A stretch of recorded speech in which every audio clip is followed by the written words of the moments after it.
వంటగదిలో రాములమ్మ తిప్పలు తిప్పలు పడుతుంది. అనిత హాలులో కూర్చుని మొబైల్తో నవ్వుకుంటోంది. ఇంట్లో పనికేమీ కనిపించదే. ఈ ఫోను మానెయ్యి. కొడలా? అత్తా, నేను రెసిపీ చూసుకుంటున్నా. అక్కడ కొడుకు రమేష్, పిల్లలు, అక్కయ్య అందరూ హాల్లో ఉంటారు.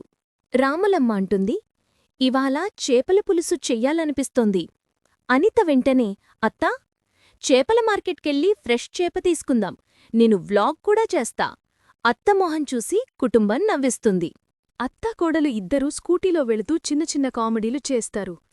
అత్త వెనక కూర్చుని హెల్మెట్ సరిచేస్తూ, తక్కువ స్పీడు, నెమ్మదిగా అనితా అంటారు. అత్తా, ఇది ఎకో మోడ్ అంటారు అనిత. చేపల బజార్లోకి అడుగుపెట్టగానే శబ్దాల వర్షం. చేపలు దూకుతున్నాయి. వెండర్లు అరిస్తున్నారు. అనిత వ్లాగ్ స్టార్ట్ చేస్తుంది.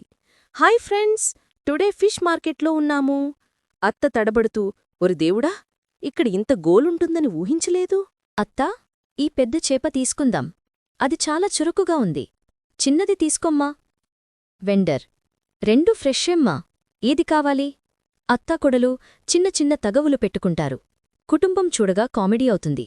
అత్త చేపను పట్టుకుంటుంటే ఒక్కసారిగా చేప అత్త చేతిలోంచి ఎగిరిపారిపోతుంది.